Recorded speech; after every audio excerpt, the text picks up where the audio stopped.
Hey guys, so today we're going to be learning about long percent problems. This is going to be very, very similar to our short percent problems, but instead long percent problems have more than one sentence and they're kind of more like story problems. So this kind of gives you a feel for them being a little more real world. So to solve these, just like with short percents, we're going to have a formula that we're always going to use. So our formula is going to be percent over 100 equals part over whole. So we are going to use this every time. Every time we have a long percent problem, this is going to be the formula that we're going to use. So when we read through these problems, you need to ask yourself what number represents part of the problem that it's talking about to get the numerator. And then we're also going to ask ourselves what would represent the total or the whole amount that the problem is asking, okay? And the whole would be our denominator and the part is going to be our numerator. Okay, so let's go ahead and let's just kind of jump right in. So, knowing that we have to use this formula, we're going to go ahead and we're going to read through our problem. So, Joan saves 20% of her weekly salary. Last week, she saved $38. How much was her salary? So first things first, we're just going to go ahead and we're going to write our formula down. Okay, we're going to write our formula. And remember, you should be writing this every time you go to solve. Yes, you might think it's annoying, but it will help you set it up, I promise. So percent over 100 equals part over whole. Okay, so now let's kind of dissect through this problem. So Joan saves 20%. Okay, so 20% of her weekly salary. So we're going to match the percent with the percent. So we're going to put our 20 over 100. And now we need to fill out this part. So it says last week she saved $38. Okay, how much was her salary? So we're going to think to ourselves, if she saved 38, was that just the total amount of her paycheck or only part of her paycheck? So that should be part of her paycheck. So that's only part. So we're going to put that on top. Now, this should look very similar to us, and we're just going to solve this just like a normal proportion. So I'm going to multiply, okay? 100 times 38 would give me 3,800. And then I'm going to multiply my x times my 20, and that's going to give me 20x, okay? So then I'm going to divide by 20, divide by 20. So 3,800 divided by 20. 20 goes into 38 one time. That gives me 20. 38 minus 20 will leave me with 18, and then I'm going to bring down my 0. 20 goes into 180 9 times. 9 times 20 will give me 180. And I subtract, I'm left with 0. However, I still have a number I have to bring down, so I'm going to bring down this 0. 20 goes into 0 times. 0 times 20 is 0. I am left with 0. I have nothing left to bring down, so that means I'm finished with this problem. So it asks us, how much was her salary? Her salary was $190. Was her salary. So $190.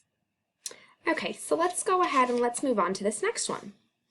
All right, so this next one, 90% of the seats of a flight are filled. There are 240 seats. How many seats are filled? Okay, so we know that we're going to need to use our formula, so we're going to go ahead and we're going to write that up top. So percent over 100 equals part over whole.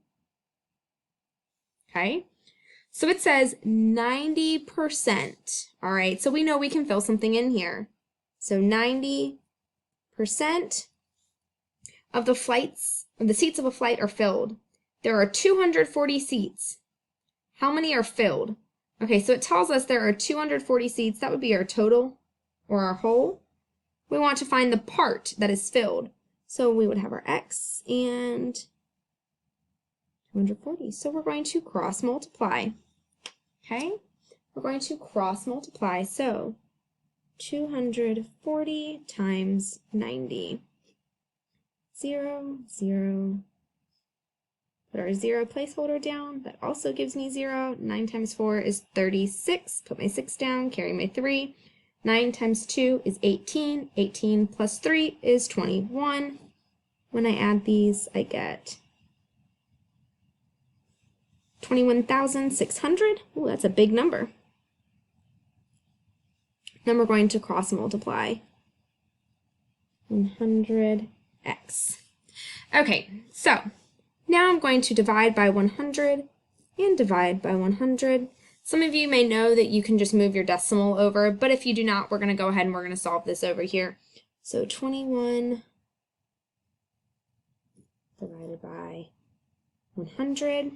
Okay, so we have 100 goes into 216 two times, and that's going to give me 200, and I am left with 1 and a 6. I bring down my 0. 100 goes into 160 one time. 1 times 100 gives me 100. I'm left with 60. Bring down my 0. 100 goes into 600 6 times, and we know that equals 600. So how many seats are filled? We have 216 seats filled. So 216 out of the total 240 are filled. Awesome. Okay, so a nut mix contains 500 nuts. If 85 of them are pecans, what percent of the mix is pecans? Okay, so first off, we're going to start by writing our equation. Okay, so it says a nut mix contains 500 nuts. Okay, so if I have a bucket of nut mix, I have 500 total. If 85 are pecans, so if only 85 are pecans, these are going to be our part, right? Because not the whole thing is pecans. The whole thing is 500. So out of those 500, 85 are pecans. And then it asks, what percent? We don't know what, so that's going to be where we put our variable.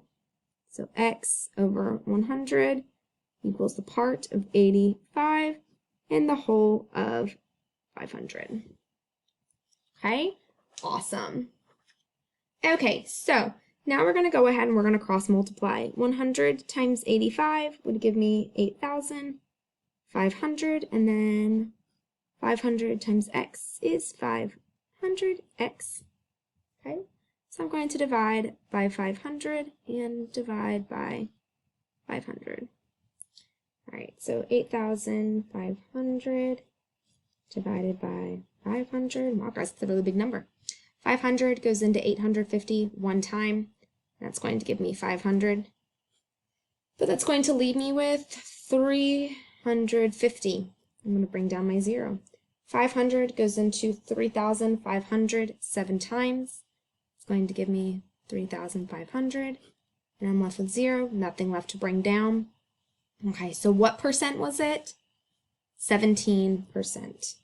So 17% were pecans. Because only part of the mix were pecans. Okay. All right, next one. So 20% of Cocoa Puffs cereal is sugar. So a huge chunk of Cocoa Puff cereal is sugar. If the whole box weighs 15 ounces, how many ounces of sugar does it contain? So is the whole box sugar? No. It's saying part of the box is sugar. Okay, so let's go ahead and let's write our equation down.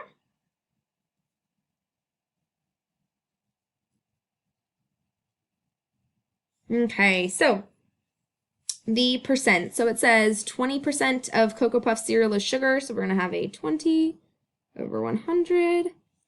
And it says if the box weighs 15 ounces, okay, is that only part of the box that weighs 15 ounces or the whole box? The whole box. So we're going to put 15 on the bottom. We want to know how much of that box. So how many parts of that box are going to weigh? What is that going to weigh? So cross multiply. 100x and 20 times 15, so 20. 10, carry my 0, 0. It's going to give me 300. Okay, divided by 100, divided by 100. All right, so 3 ounces are sugar. So 3 ounces of our box is sugar. That's a lot of sugar for one box. Okay, guys, now this is our last problem, and this one is going to be a little bit more complex than the others, but I think we can do it. Okay, so Sarah bought a new sweater that costs $44. Okay, so how much is she going to spend on that sweater? Let's just kind of start thinking that to ourselves. Okay, so it said that it costs $44. It's on sale for 25% off. Awesome, it's on sale. How much money did Sarah save? And how much did she pay? Okay, so it's going to be a two-stepper, okay? So Sarah bought the sweater that cost $44. So what's the total price of our sweater? What is it supposed to be? 44. Okay, so let's go ahead. Let's write out this formula here.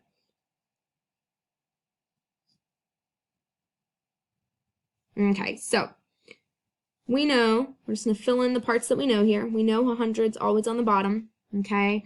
And it says we know she's going to pay $44. That's the total price of this sweater. Okay. Now, then it says it's on sale for 25% off. Okay, so we want to find that part that's 25%. So we're going to write our 25. We don't know the part that is going to be 25%. So cross simplify, or I'm sorry, cross multiply 100x, and then we're going to do 44 times 25.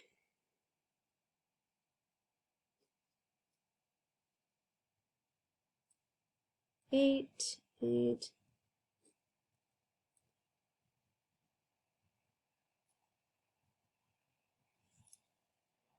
Okay, so 1,100 equals 100x. So divided by 100 divided by 100. Okay, so 1 divided by 100. 100 does not go into 1 or 11, but 100 does go into 110 one time. It'll give me 100. I'm left over with 10. I'll bring down my 0. 100 goes into 100 one time, and that would equal 100. And that leaves me with 0, and I have nothing left to bring down. Okay, so we found that 11 was equal to x, and we know that x was our part, and our part is the 25% off. So is that the total that she paid? No, because we were solving for that 25%. 25% is what she's going to save. Okay, so how much did she save? So Sarah saved $11. Okay, so she saved $11, but that's not it. Now it's asking how much did she pay. Our original total was $44. We're going to take away the amount that we're going to save, which would give me $33. So Sarah paid $33.